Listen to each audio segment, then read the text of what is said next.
नमस्कार, मैं हूं सौरभ मिश्रा और आप देख रहे हैं only news 24x7। Gulshan Kumar की दर्दनाक हत्या, सालों बाद ऑडियो लीक। गुलशन कुमार की हत्या की कहानी भारतीय मनोरंजन उद्योग की सबसे दिल दहला देने वाली रहस्यमय घटनाओं में से एक है, जिसमें दर्द, साजिश और अपराध की एक गठरी बंधी है। यह कहानी सिर्फ एक व्यक्ति की हत्या नहीं, बल्कि भारतीय शौकियों, सेंसेक्स और संगीत की दुनिया को हिला देने वाली एक काली घटिया साजिश की कहानी है। आज इस घटनाक्रम की शुरुआत हम सीधे उस कातिल की कहानी से करेंगे जिसने गुलशन कुमार को मार डाला और फिर उसके अंत की कहानी या कहानियों को भी रोशन करेंगे। दोस्तों, 12 अगस्त 1997, जगह मुंबई और जो स्थान था वो था जुहू। वहां पर भव्य शिव मंदिर के पास अचानक ऐसा मंजर हुआ जिसने हर किसी के दिल को दहला दिया। गुलशन कुमार, जिनका नाम भारतीय संगीत उद्योग में कैसेट किंग के रूप में मशहूर था, मंदिर से पूजा करके लौट रहे थे। तभी अब्दुल रऊफ उर्फ दाऊद मर्चेंट और उसके साथियों ने उन पर 16 गोलियां दागी। ये गोलियां उनकी पीठ, गर्दन और सिर के पास लगी। एक गोली इतनी करीब से लगी कि ठंडी आवाज में कातिल ने कहा, बहुत कर ली पूजा, अब ऊपर जाकर करना। गुलशन कुमार का दर्द और रक्त से लथपथ शरीर वहां पड़ा था, फिर भी उन्होंने हार नहीं मानी। उन्होंने जमीन पर खुद को घसीटते हुए उठने की कोशिश की, लेकिन शरीर जवाब देने से इनकार कर रहा था। उनकी हिम्मत, जो उनके संगीत की तरह इतनी मजबूत थी, अंत तक कायम रही। वही हम आपको बता दें कि वही उनके लिए खड़े रूपलाल, जो ड्राइवर थे, उन्होंने अपनी जान खतरे में डाल दी, पर उसे भी गोली लगी।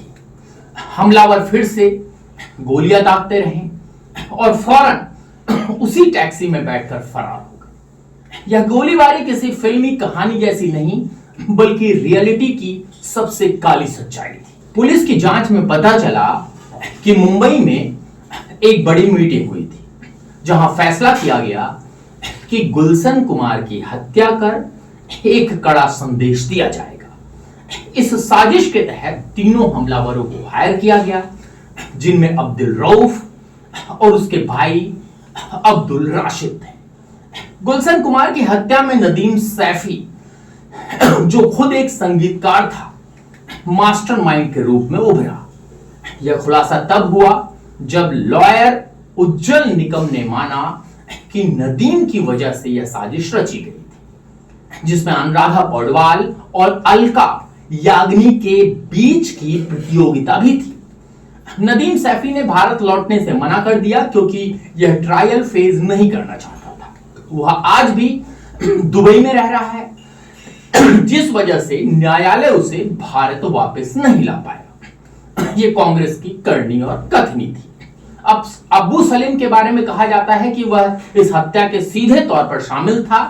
मुंबई की पुलिस ने हत्या के पहले ही सूचना मिल जाने के बावजूद उसे रोकने में विफलता दिखाई। सलेम ने शूटर को आदेश दिया और फोन पर ही उसने गुलशन कुमार की चीखें सुनी। यह व्यथा और छलावा दोनों था। जहां अबू सलेम अपने कानों से हत्या का लाइव म्यूजिक सुन रहा था और कुर्सी पर आराम फहरा रहा था, माफियाओं ने गुलशन कुमार को दबाने की कोशिश की, क्योंकि उन्होंने अंडरवर्ल्ड को हर महीने लाखों रुपए देने से मना कर दिया। उन्होंने कहा कि इतने पैसे वैष्णो देवी में भंडारा करने पर खर्च करेंगे। इस नादानी और गर्व ने गुलशन कुमार की जान ले ली। गुलशन कुमार की हत्या न सिर्फ एक इंसान की हत्या थी, बल्कि उस सपने और मेहनत की हत्या थी जिसने भारतीय म्यूजिक इंडस्ट्री को वैश्विक स्तर पर छुआ। इस हत्या ने पूरे देश को झकझोर दिया और म्यूजिक इंडस्ट्री के लिए एक काला दिन साबित हुआ। उनकी मौत के बाद उनका अंतिम संस्कार दिल्ली में किया गया और परिवार व प्रशंसकों के आंसू बहते रहे, लेकिन अभी तक भी अदालतों में न्याय का इंतजार है।